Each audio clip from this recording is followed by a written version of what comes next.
Good morning, everybody. This is Sabian from Late Night Chronicles. Today is a very big, monumental day. So first of all, I would like to say thank you for everybody that's been tuning in to our show. This is a bonus episode. I know we were supposed to do a series finale, but Big Chris was able to solidify a position or a spot into talking with Maya Moore. So Maya Moore, if y'all haven't heard who she is, she's probably one of the best WNBA players that ever played the game. Right? She still plays, but she hasn't played for a few years. She plays for the Minnesota Lynx. She's a 4-time NBA champion, a 1-time MVP, and she stopped playing ball a few years ago because she felt like there was more of a bigger cause. Well, Maya Moore's involvement of the bigger cause came when she wanted to set the tone, and she wanted to, stand up for the greater cause. And it was a particular case that she's been working on, prison reform. And she's been working on a case by the young man named Jonathan Irons. If I haven't heard about Jonathan Irons, he was an African American in Missouri that was convicted of armed robbery in 1997. He was 16 years old at the time. So it's pretty interesting. We all know how the system may be against a young African-American male in Missouri. And he was convicted and sentenced to 50 years in prison. Well, Maya Moore, she visited the penitentiary in 2007 when she was in college. She went to the college in UConn Husky, and she met Jonathan Irons, and from there it sparked an idea of prison reform, and she wanted to fight and have justice for those who were wrongly convicted.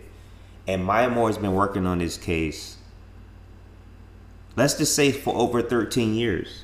She met this young man 13 years ago when she was a freshman in college. And it sparked ever since then. And she's taking her platform as being one of the greatest basketball players, women or men, one of the greatest basketball players that ever played the game. She stepped down in her prime. She stepped down. A lot of people may be thinking like, man, she's crazy, but 31 years old, she stepped down, in prime in her career, and she's taking the bigger platform and said, we need to have justice. So she hasn't played ball in over 2 years now.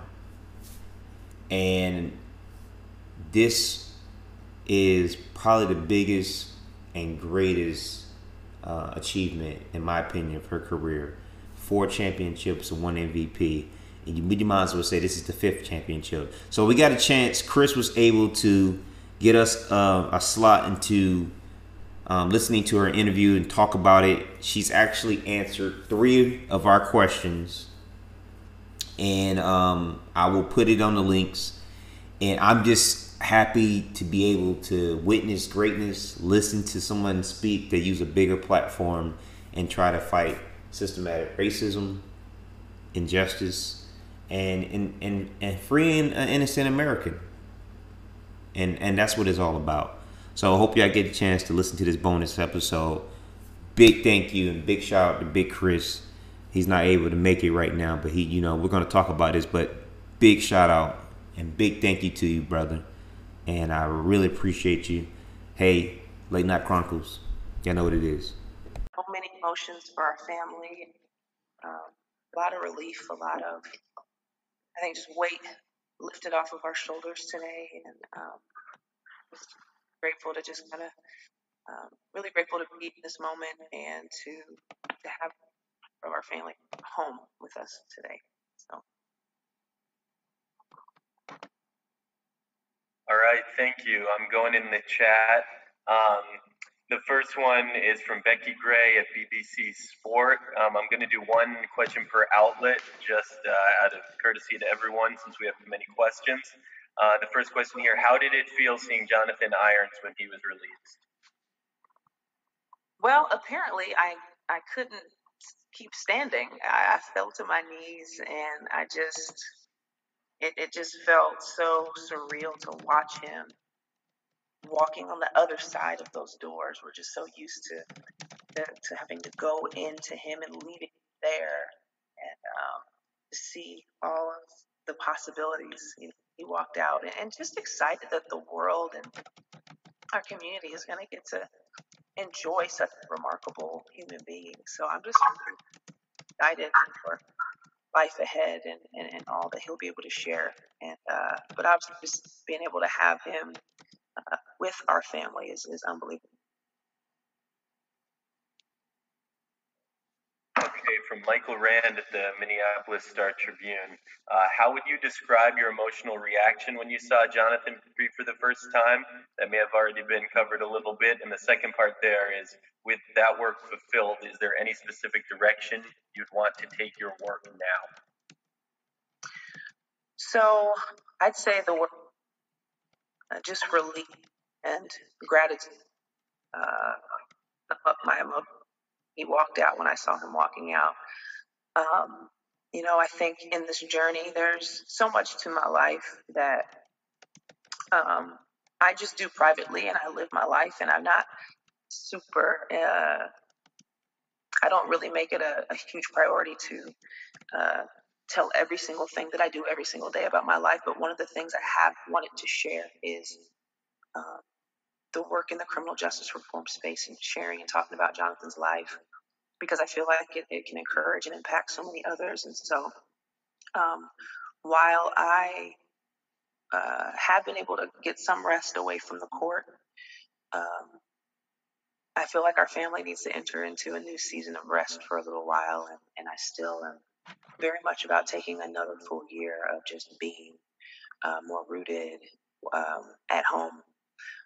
And obviously, with everything going on in the world, that's what a lot of people are leaning towards. And so that's still definitely the direction I'm wanting to enjoy and be present in right now.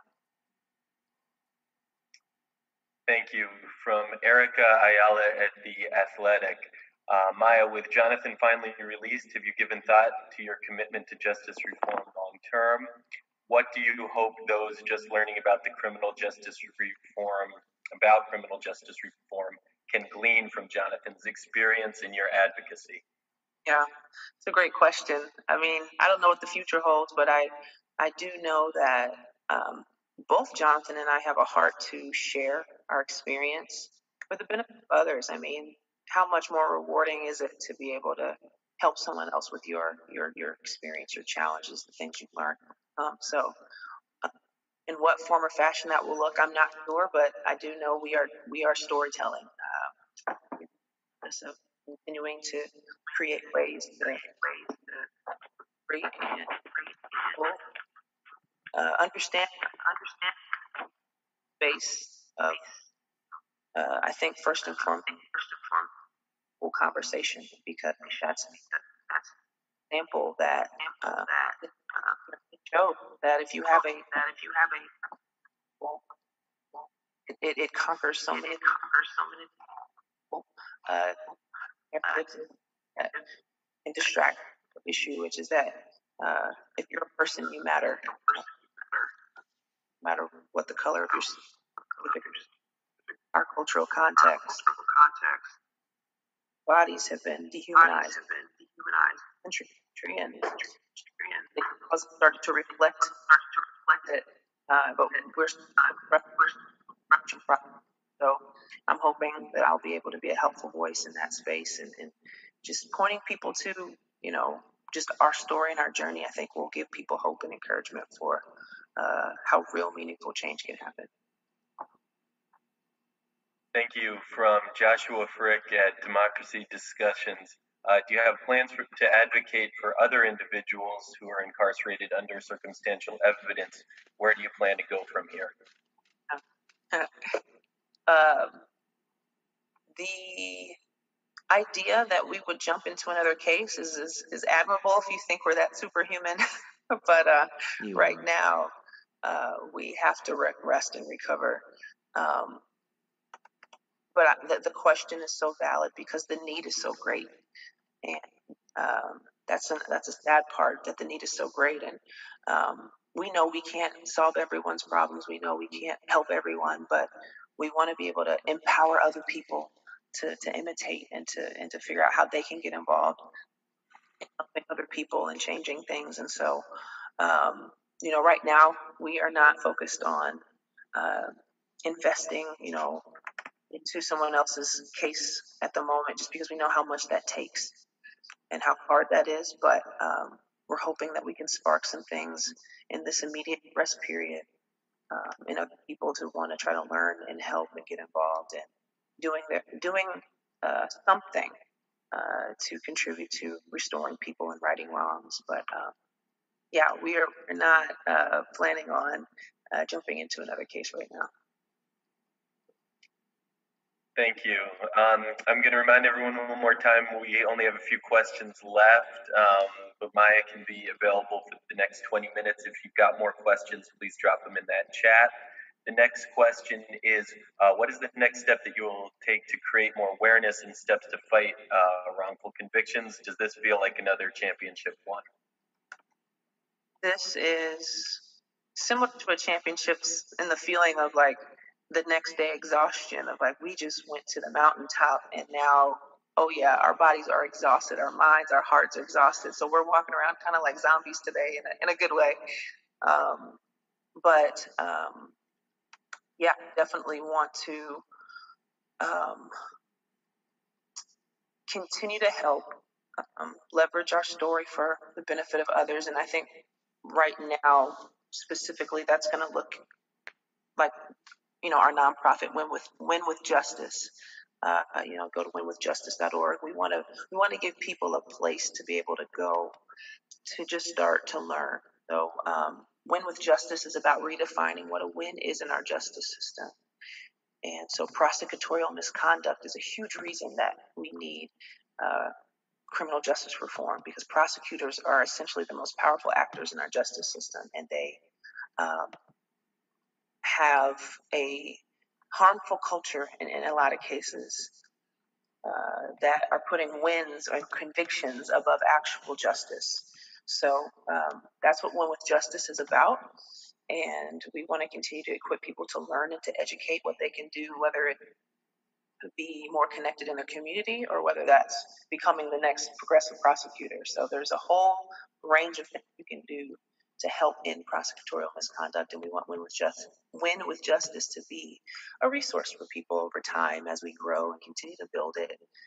Just like anything, it takes time to build something really good. So I'm going to keep trying to build, and Jonathan will contribute with his expertise and experience on that platform for now. Thank you. From Arthur Rodriguez, what do you think the legacy will be of helping to overturn the conviction of Jonathan Irons? It's a good question. I don't know if I can say this enough. Of the legacy of this journey of seeing Jonathan's conviction overturned is that real change happens through relationship. And this journey was deep.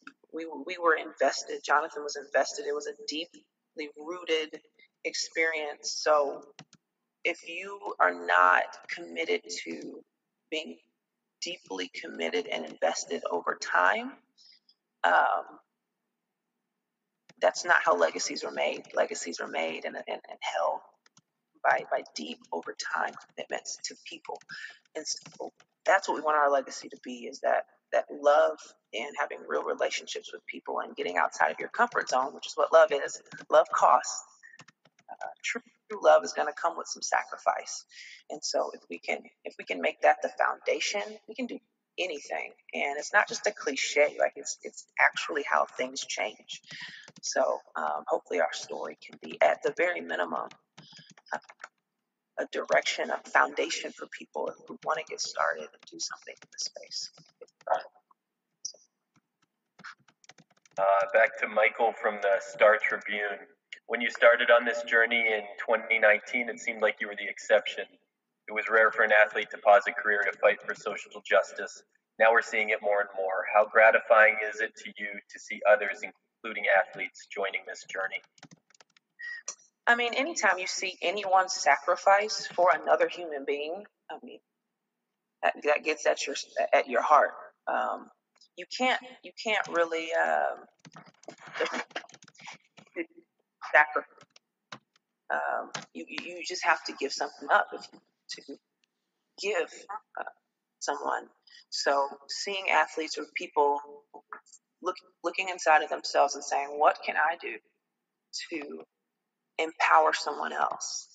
is amazing, and it's inspiring. It's why we get encouraged and inspired to do that in our own lives, by watching other people do it. And so I'm pumped that people are understanding where the real change lies, as far as giving something up. That's all of us, giving something up. If you have any sort of power or resources, you give it up and then you power others, and that's how you lift people, and then you become a better person in the process. And so I'm excited. People's journeys aren't going to look exactly like mine, but figuring out for each person in each community what it looks like to make some adjustments, to do some shifting, because we clearly need it. All right, I'm going to go back to Becky Gray at the BBC, who dropped a couple questions in. Do you think more sports people should be using their platform for social justice? And also, do you know anything about what Jonathan plans to do now? Yeah. Should athletes, use their platform? It's a tough question, because it's every person has to go through their own experience, and so it's not a simple yes or no question. It's a nuanced answer depending on the situation of the athlete, and how prepared they are, how much credibility that they have, as far as how much they know and are invested in something. And I care more about what they're doing in their personal lives necessarily than what their platform is showing. But if their platform is an outpouring of what they're actually authentically doing in their life, then I'm all for it. But I definitely think that we need to be mindful of our platforms, and in making sure that we are using them to give helpful narratives. And a lot of times that's going to be less. Less is more, because you're living life and you're growing and you're learning. And so I'm not necessarily for athletes just frivolously using their platform, but obviously using your voice as a citizen of this country is always okay. if you are being honest and engaged and just genuine. So I'm definitely encouraging people, if they have a message of hope and restoration, and just honesty about what's going on. I think it could be part of helping to see each other and to move things forward. Okay, you're from the Late Night Chronicles podcast. You're in the prime stage of your career, and you can easily come back to win another MVP and ring, but you choose to fight for a greater cause. What would you tell people who are scared to sacrifice it all for the better cause?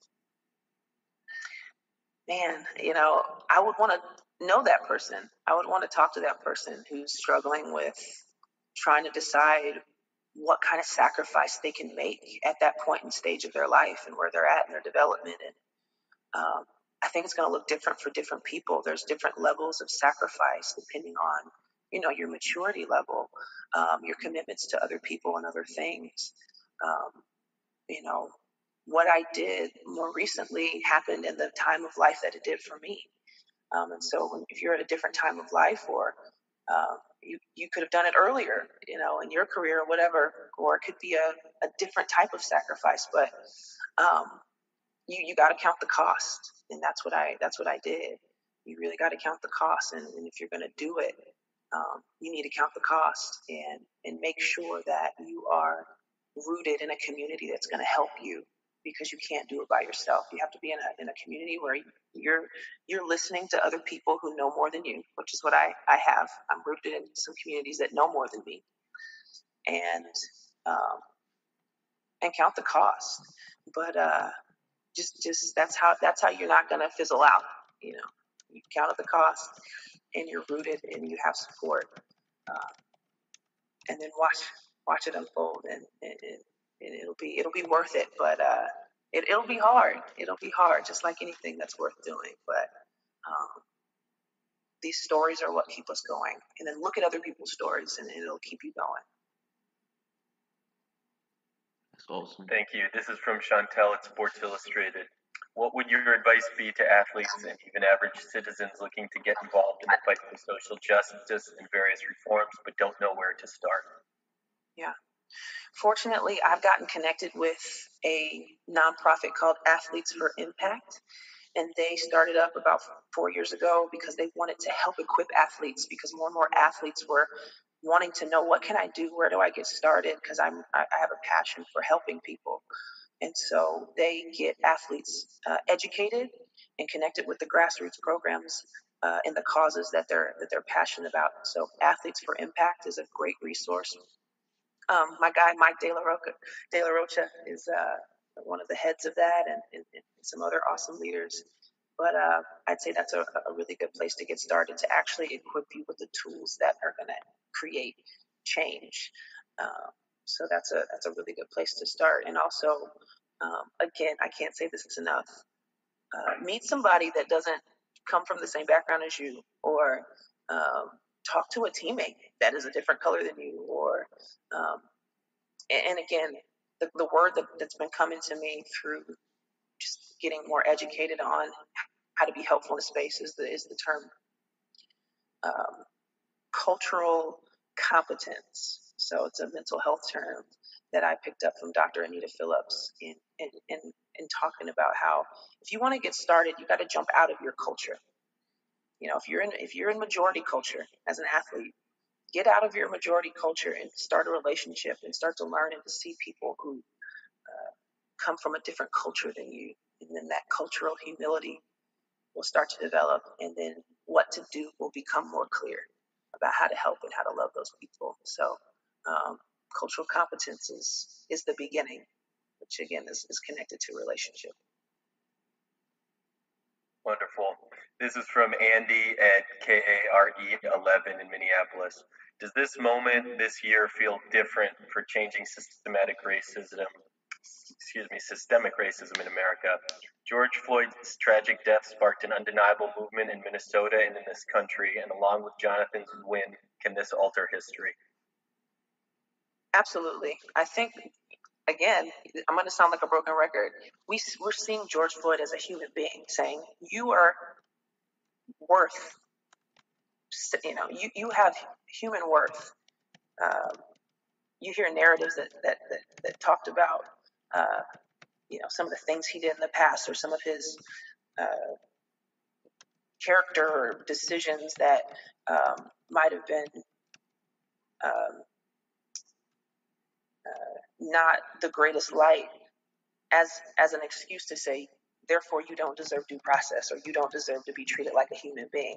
And so I think a lot of these things are being brought to the surface of this is an issue of long-term dehumanization that have been expressed intentionally through systems in our country. And so because I think we're starting to talk more about the root of systemic racism, which is centered on dehumanizing people, we can start to weed out the dehumanizing practices through these systems. That's why it will make sense. Changing systems doesn't make sense until you get to the heart behind that system. And by saying George Floyd was a human being, and all the other lives that we don't have time to talk about are human beings. And these systems that were intentionally woven into the fabric of our home are still here and have been impacting us for generations, impacting majority culture and impacting Black and brown bodies. All of us have been impacted in negative ways. Because when you dehumanize someone, you become dehumanized as well. So all of us are impacted and need to change these systems.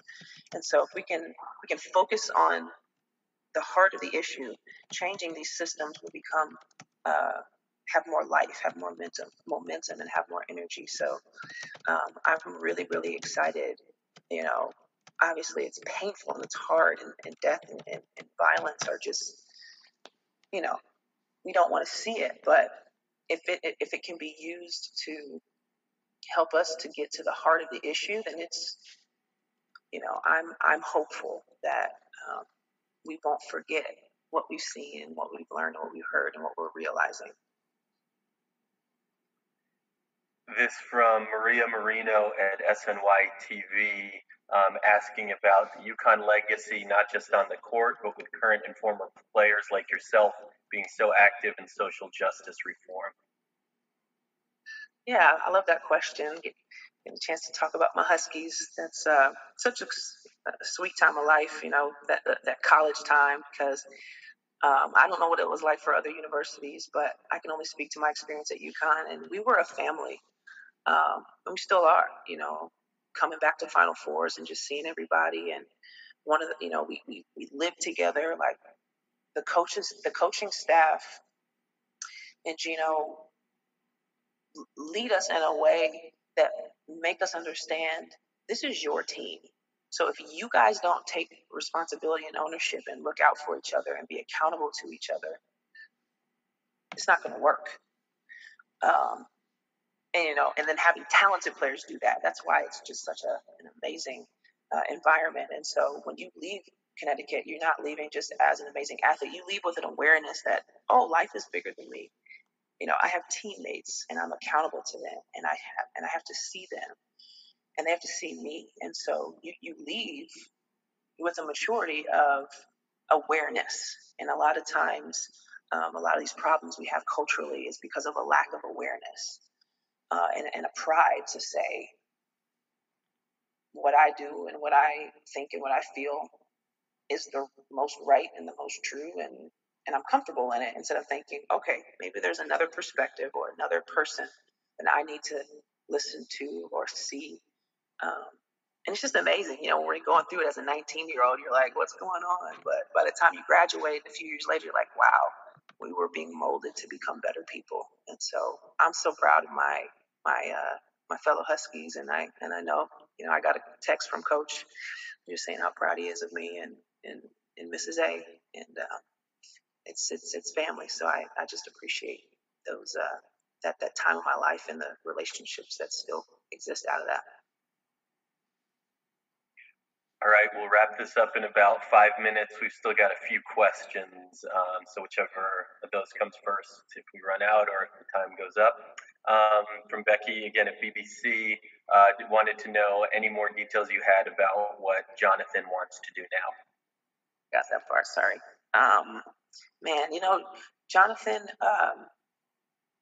I'm kind of wanting to shield him for a while, just to let him rest.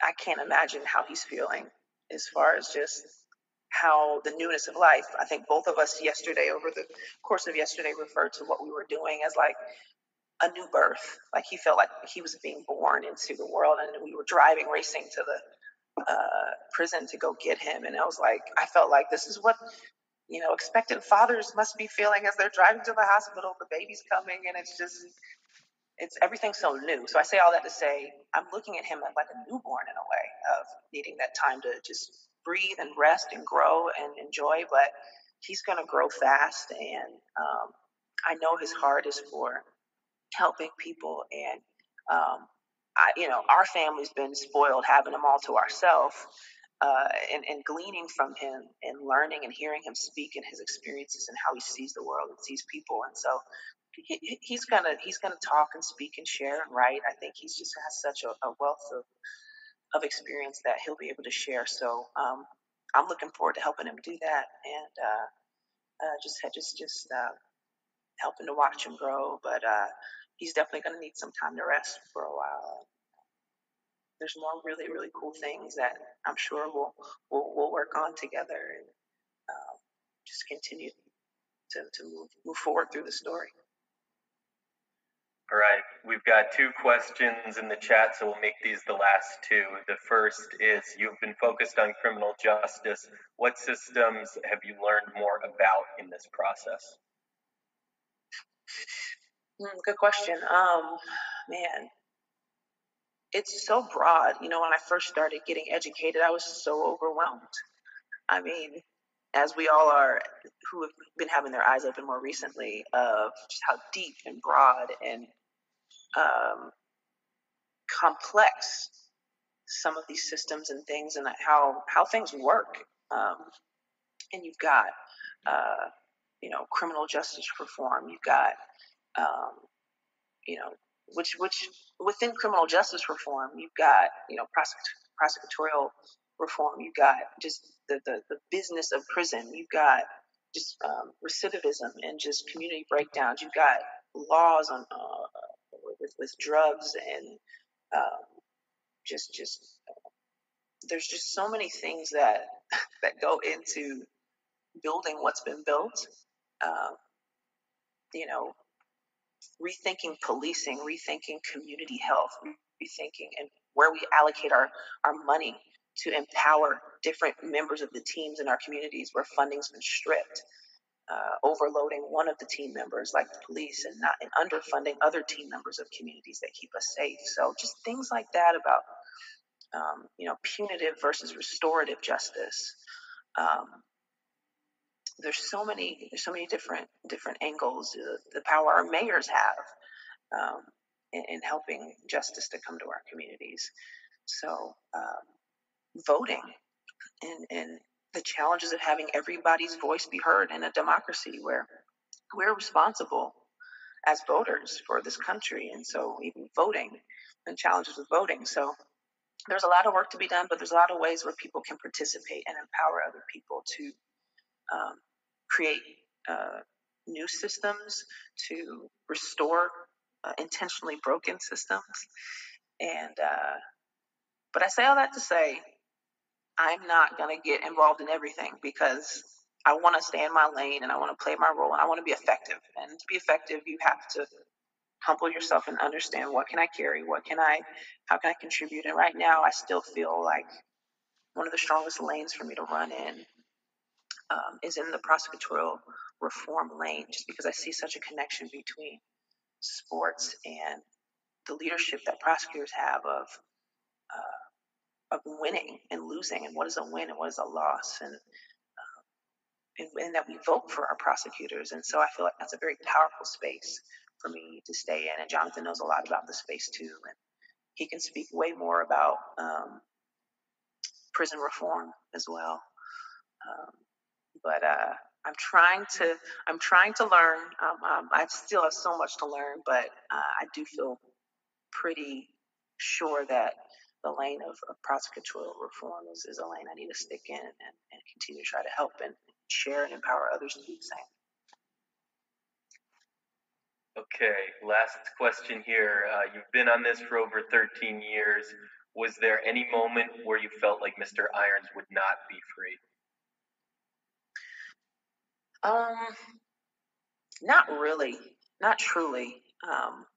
There's something about truth that just makes you believe it's going to happen. When you have the facts right in front of you, and I've heard Jonathan say this, like, he just had to keep believing, if we get the truth in front of the right people who want to do the right thing, they'll do it. And, everybody in the justice system, everyone in the justice system isn't corrupt.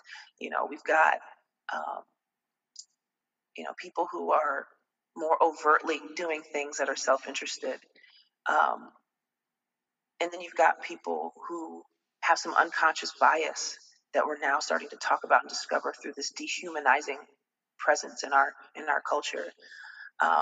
And so among that spectrum, you have all kinds of people. And so we were just counting on, like, there's somebody who, when they see the truth, when they see the facts, they're going to want to act and do the right thing. And so Jonathan and my family, extended family, and some different people here and there over the years did the hard work of just getting the facts together. And then when I decided to use my platform and my voice, I was just shining a light with the resources that I had on the facts that were already there, trying to put it into the hands of people who could do something about it. So um, that's essentially kind of the dynamic that we had. And um, I'm just grateful that so many people in the last 18 months have done the right thing and acted, and now we're sitting here today talking about it on an interview. So I'm excited.